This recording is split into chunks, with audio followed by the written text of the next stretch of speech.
সিদ্ধান্ত নিয়েছে যে হিন্দু সম্প্রদায় ভোট দিতে যাবে না দেবা। গণতন্ত্রের নামে স্বৈরতন্ত্র একের পর এক আমাদের গলা টিকে পড়েছে। 1971 সালে দেশ স্বাধীন করেছিলাম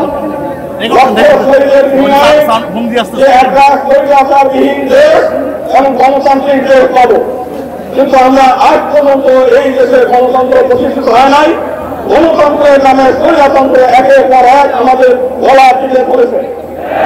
কারণ হলো এই দেশে এমন একটি গণতন্ত্র আছে সেখানে আপনি 51% ভোট পেলে আপনি ক্ষমতায় যাবেন, আর 49% লোক যারা ভোট পাবে তাদের মতামতের কোনো মূল্য নাই। শুধু তাই না, এমন একটা পজিশন যেখানে মাত্র 30% যদি বহু দল ইলেকশন করে 30% লোক ভোট পেয়ে তারা ক্ষমতায় থাকে, 70% মানুষের উপর নির্যাতন চালায়। এবং আমরা এর আগে আওয়ামী লীগকে একটা দিয়া ভোট দিয়েছি, আমরা জিতেছি, তারা আমাদের সম্পত্তি করেছে, তারা আমাদেরকে নির্যাতন করেছে, আমাদেরকে ভোট ব্যাংক হিসেবে ব্যবহার করেছে।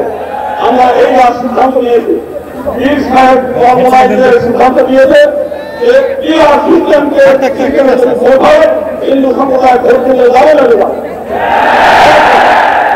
আমরা একই সঙ্গে বিভাগ নির্বাচন পদ্ধতি চাই যে মাইনরিটি যে প্রতিনিধিত্ব মাইনরিটিরা সিদ্ধান্ত করে এবং তাদের প্রতিনিধিত্ব তারা নিজেরা নির্বাচন করবে।